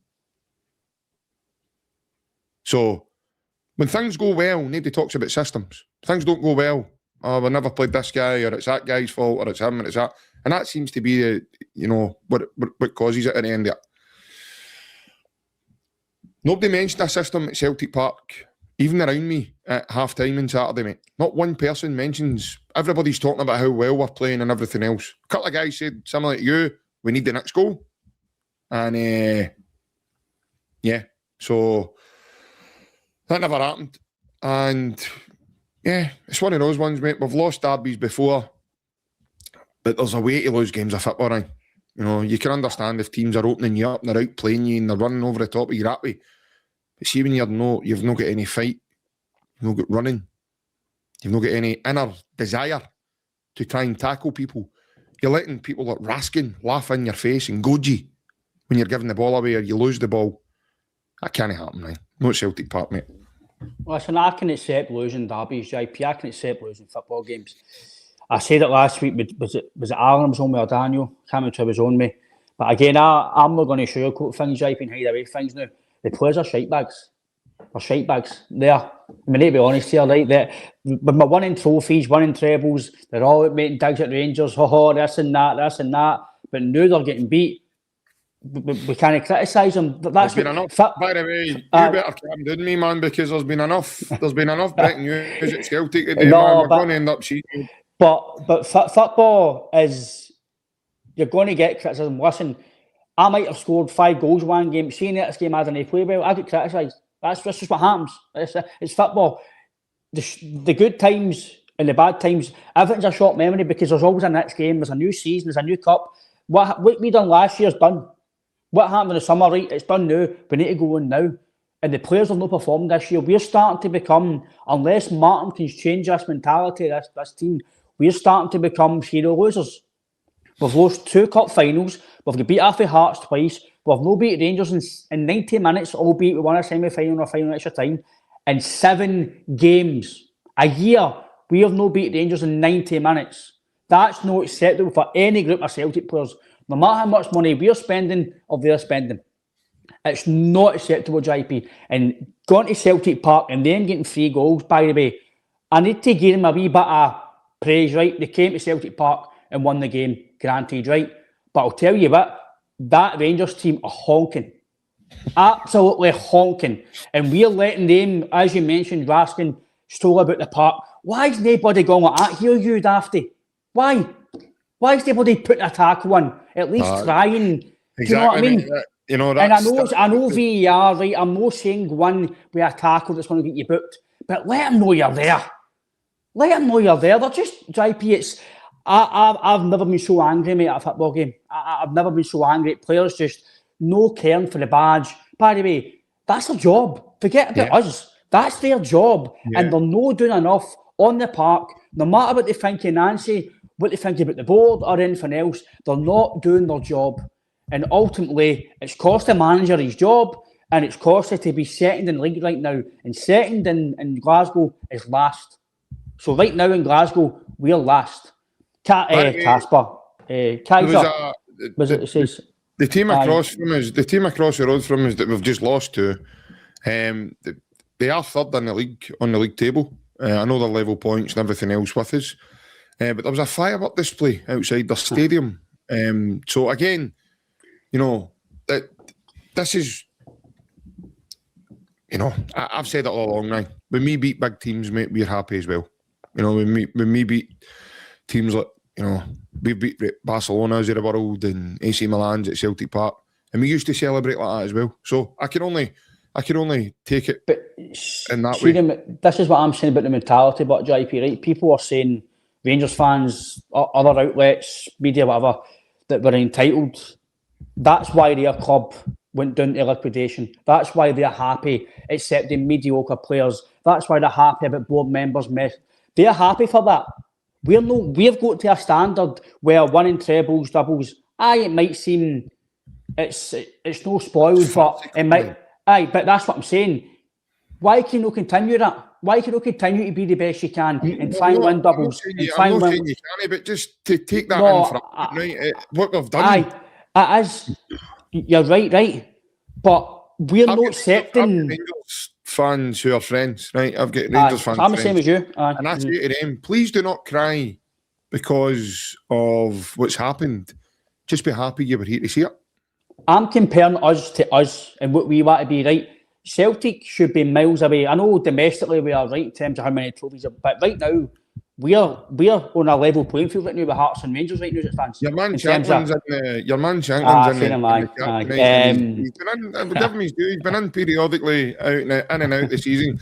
But unfortunately, Shanklin, they don't give out we are top of the league in January trophies, mate. So again, we'll be having a chat again come May. It's just for me, JP, the standard is the standard for me, JP, is where we've got to right now. Every league season is not going to be a treble or a double, right? I get that, right? The league's are bread and butter. But see people for the outside. I've got Rangers fans, pals who I know, outside media outlets, every other team outside Scotland. You've lost one cup, or you're not really doing well. No. It's about standards. It's about not accepting being 6 points behind Hearts. It's not accepting they get beat after statistically one of the worst Rangers teams, getting beat after St Mirren team who were sitting 9th on the table. That it's not accepting. It's not about being spoiled. It's an absolute By the disgrace. way, we get beat 3-1 that day, no? Aye, 3-1. That's what I'm saying. Seems to be an ongoing scoreline for Wilfried and Nancy, doesn't it? It's listen. Let people call us entitled or spoiled. Watch them finish second, third. Watch them get into liquidation. Watch them no buy good players. Watch them let the board mess them about and bring in crap managers for years.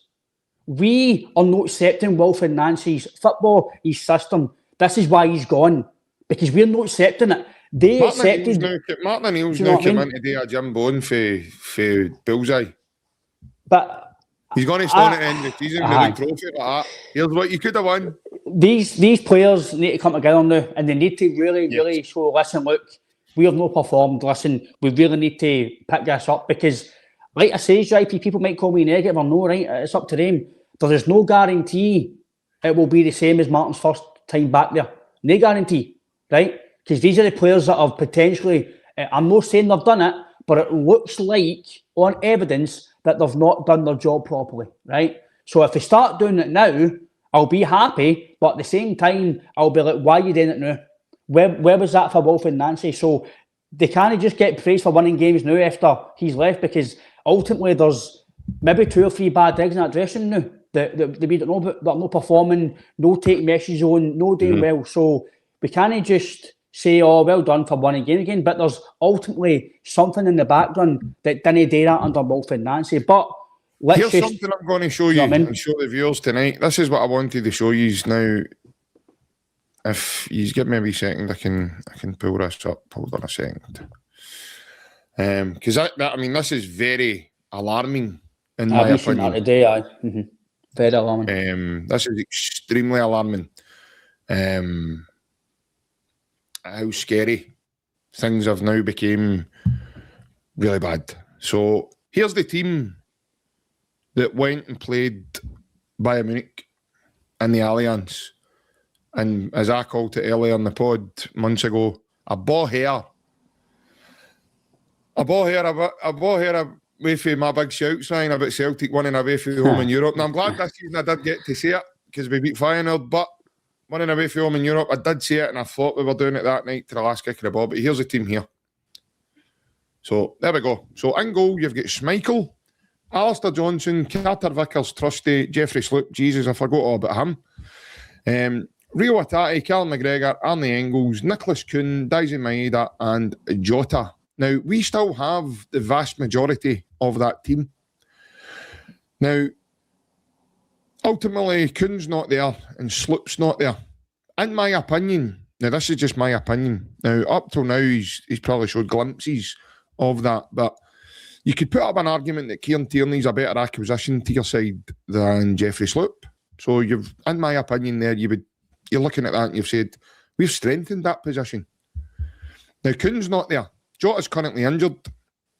So, taking that aside, we've replaced that with Taneke and a re-emerging Yang. Now, Yang re-emerged when Martin and Neill came in earlier this season in interim. And this was where I was going with this, Ryan, earlier.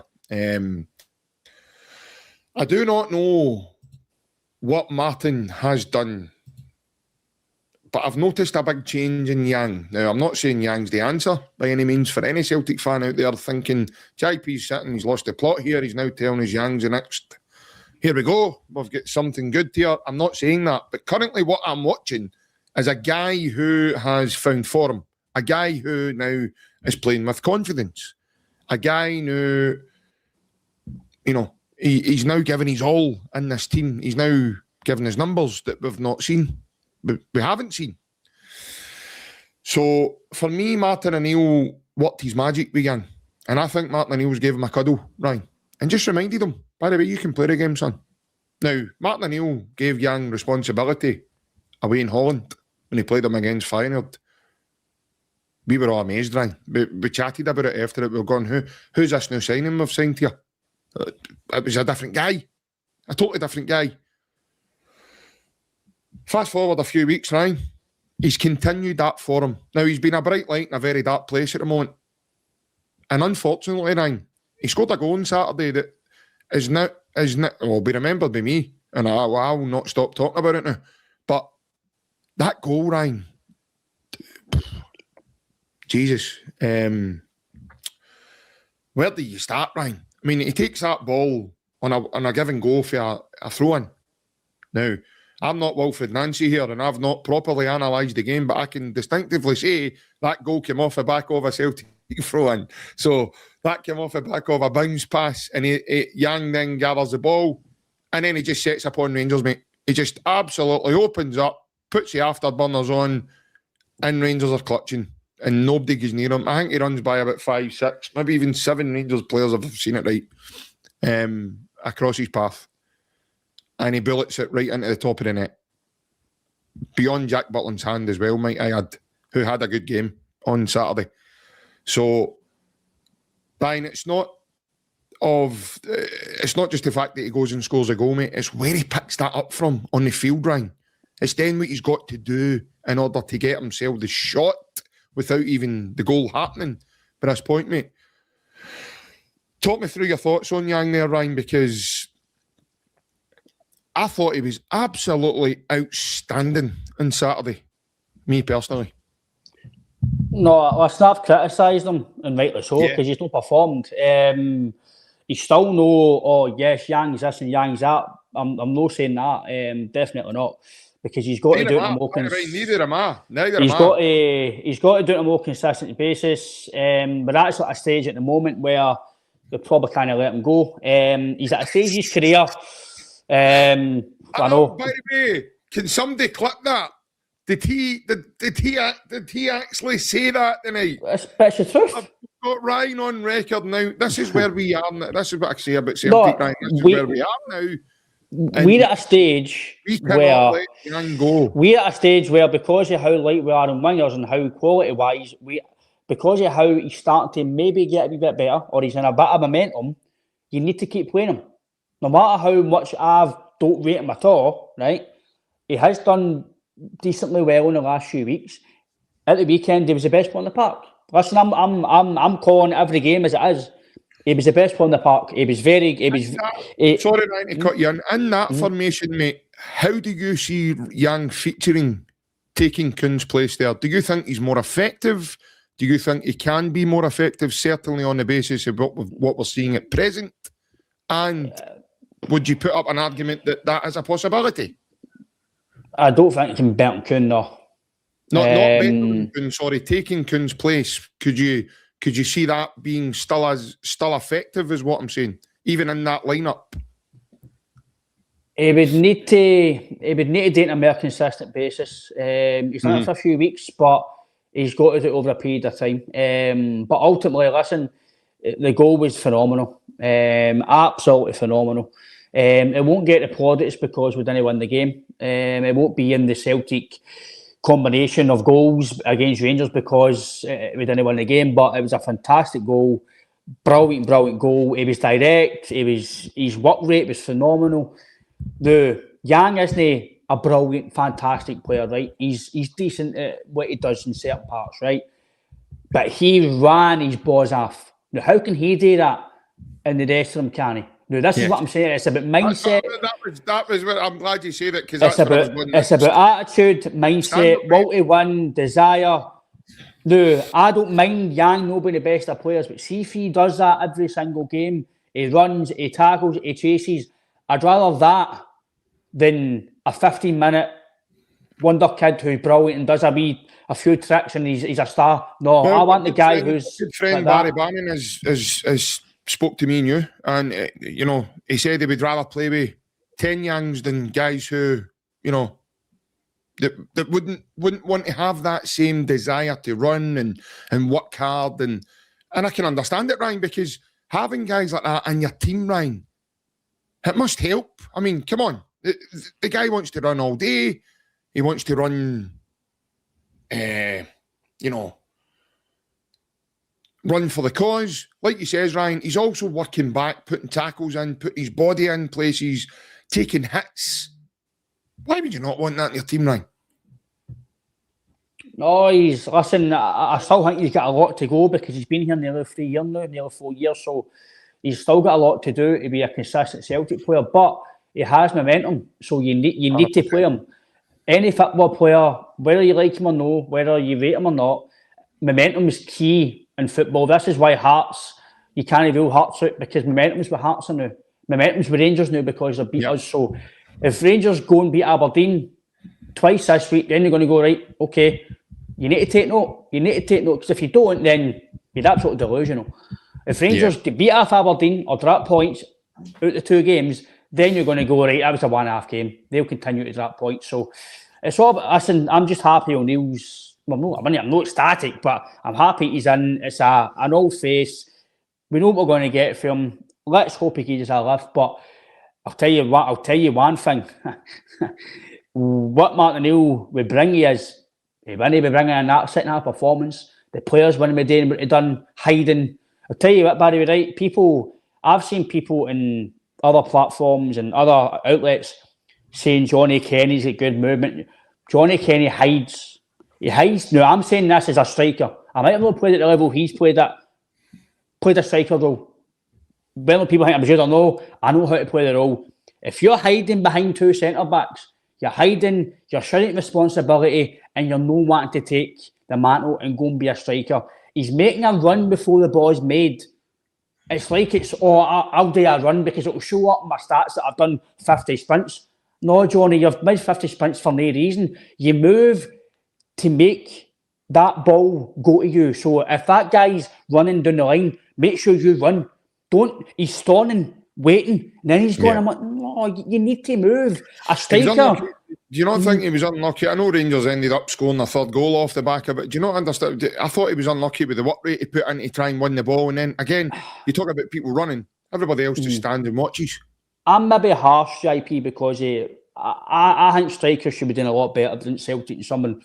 Maybe it's just because I was a striker. Maybe I'm critical. I don't know. I know they didn't play that level, but Gary Hooper, Edward, maybe right. But you've kind of grew up watching they kind of gigs, you know. The simple moves a striker is: you move, you show for the ball, you hold up the ball. By the way, the ball doesn't stick. No, Johnny Kenny's had the chance of a lifetime. By the way, I thought you were going full scale Nancy on us there. The ball is the ball. Aye, Johnny Kenny's had the chance of a lifetime. By the way, right, and he's not took it. Johnny Kenny, listen, people can say I'm disrespectful. Was Johnny Kenny better under Martin Neill, or was I just imagining things? I just think, because of that poor mate, I just think he's been scored a few goals, and Johnny Kenny wouldn't get a game for the majority of this team in the league. When he played for St Mirren, when he played for Aberdeen, when he played for Livingston, the way some of their strikers have done in the past, Johnny Kenny is not a Premier League striker, in my opinion. Neighbour near it. He didn't do well. Was it Queen's Park? Was it? Didn't do that well with Queen's Park. Was it Queen's Park? Was it? Was Dunfermline? Sorry, was it Dunfermline? Was it? Can't remember who was it. Can't remember. He didn't do that well in the Championship. I can't remember who he was with off the top of my head. He went to Shamrock Rovers and scored goals, but in Europe, or not? It's the Irish League, man. Like, no offence, I know I couldn't play that now. I'm done, right? But the level for Shamrock Rovers to Celtic is unbelievable. It's so high, and you need to be a Celtic striker. Oh my good mate, for school's no sitting watching the night, by the way. Gary Twigman. Listen, Gary done well with Shamrock, I know. By the way, it's still a good league in terms of professional. They're full time. Some of them, I get it. But what I'm saying is, they're going for Shamrock Rovers number 9. Remember the old St Johnson striker as well? Was decent. George O'Boyle. Remember back in the day, George O'Boyle, St Johnson.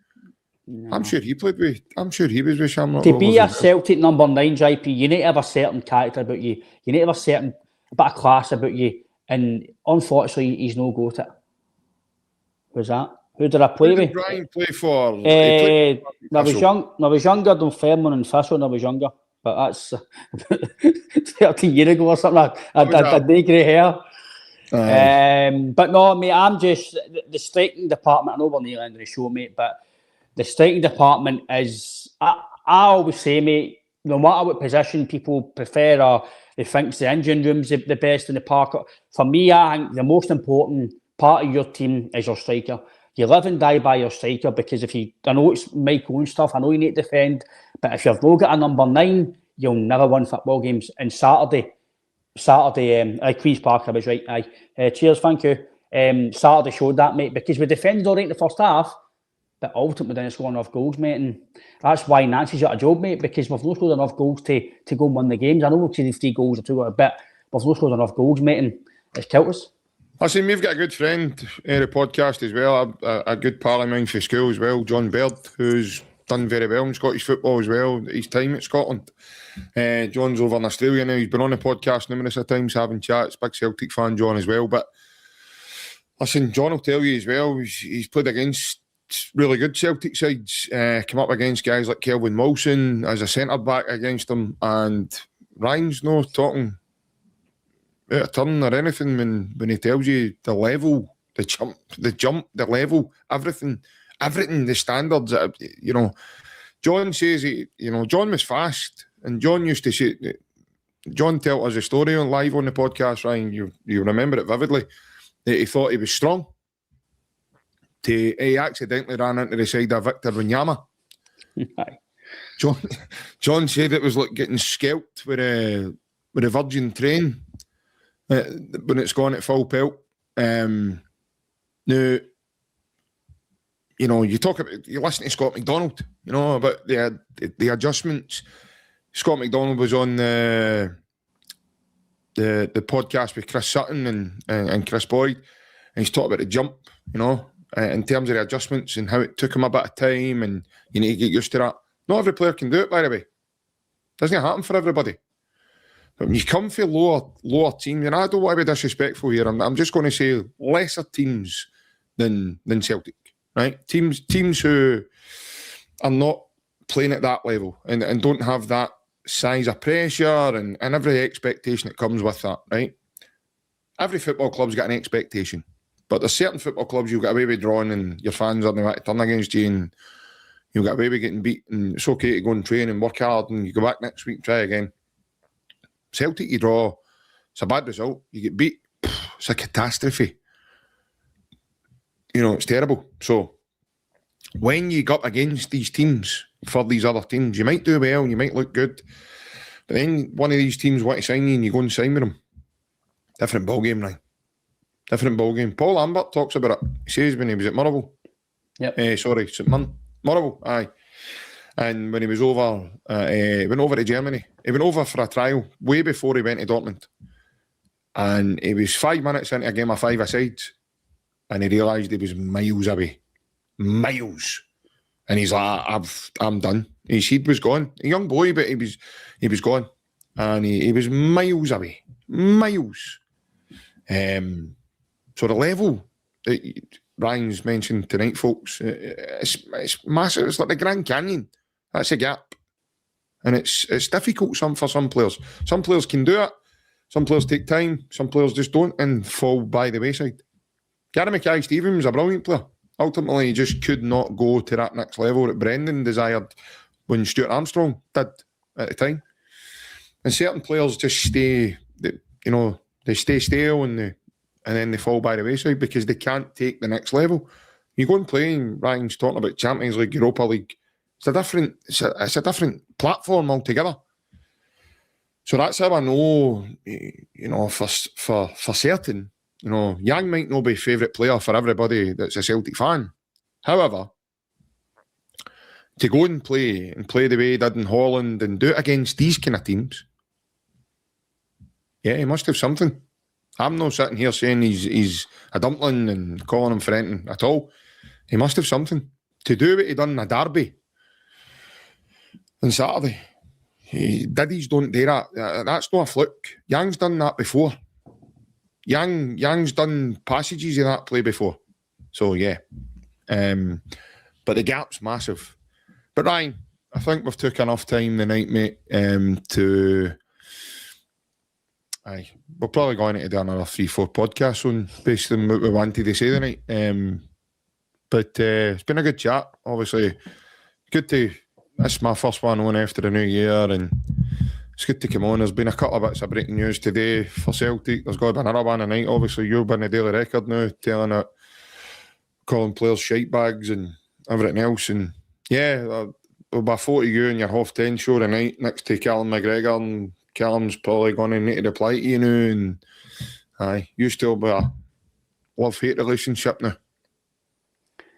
Listen, I'm not saying anything on here that I want to say in a dressing room, mate. If I was playing football, anybody who played with me knows when I played football I was a moany bastard. Sorry for my language, but I just hate to get beat, JP.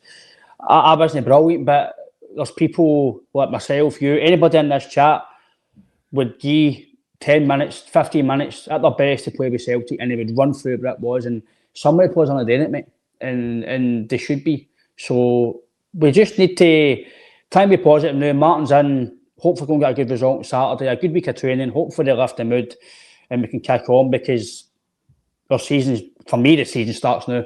We need to now start the season, we need to try and get the points back. 6 points is a wee gap, but it's definitely, we can get it back. We've started to play Hearts, I think, twice or once. We play them in, that's the end of January, and we've started to play Rangers twice. So, listen, it's definitely salvageable. And let's just hope Martin can get some transfers in, some quality signings, get the biscuit tin open, and give Martin what he can to end the season in a high. His words for me speak volumes, different for Wilfried Nancy, because his first words was about winning, but then he said we're in a fight for the league.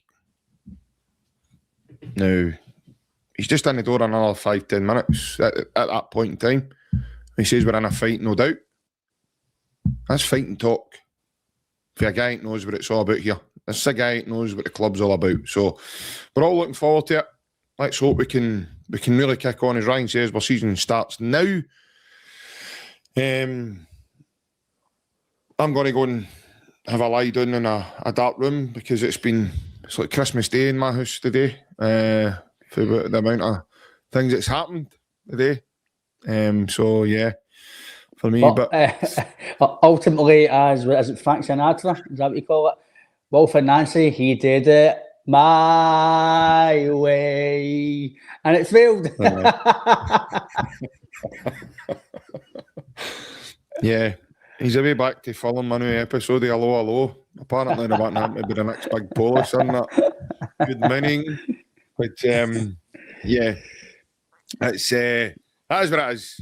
And I want to thank everybody that's been in the comments tonight, and everybody that's tuned in and stayed with us for this time. I fully appreciate it. If you're new to the channel and you have liked what you saw and obviously like the content, please hit the like and subscribe. It's totally free. We don't charge for that to happen. And it means you get to see your lovely faces every time you get a notification, or at least one of us anyway. I feel sorry for Big Alan tonight. He was up in Maryhill tonight, trying to do a couple of Scotto scratch cards, but he's a bit gutted now that, and he was being announced because he was trying to get Mark Wilson in as the next Celtic manager. So the big man will be absolutely freezing. And aye, definitely. Talk about Wi-Fi. I can't talk because mine plays up now and again, and I become all glitchy. It's probably an improvement right enough for what you normally see, but aye, Big Al's. I've got it on good authority that he's got a wee hot water bottle, and he's now at home heating up, Ryan. He's finished with Scotland, and it's too cold for him, so he's in the house. What I don't understand is how he's going to get that bike back to the Ibrox dressing room. He was on that tonight, I heard, and he's the first guy since Dick Advocate to get a puncture outfit for it as well, for what I heard. I've heard that one before in our corner. That's why I'm single, mate.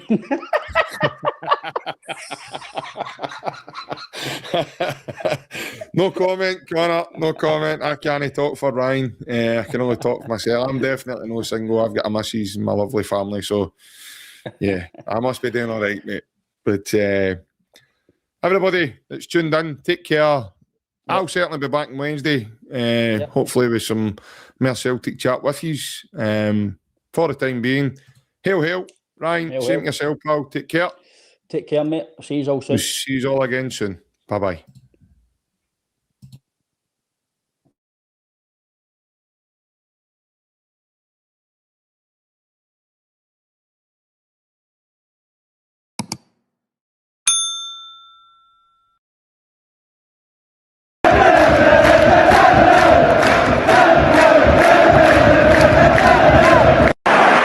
Sets up Larsson here.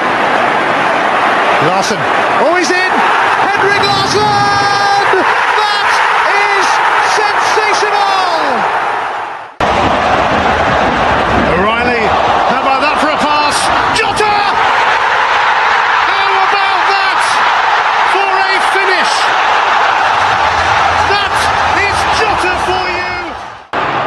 Larsson and Moravcik! His first goal for Celtic! Here is Shunsuke Nakamura!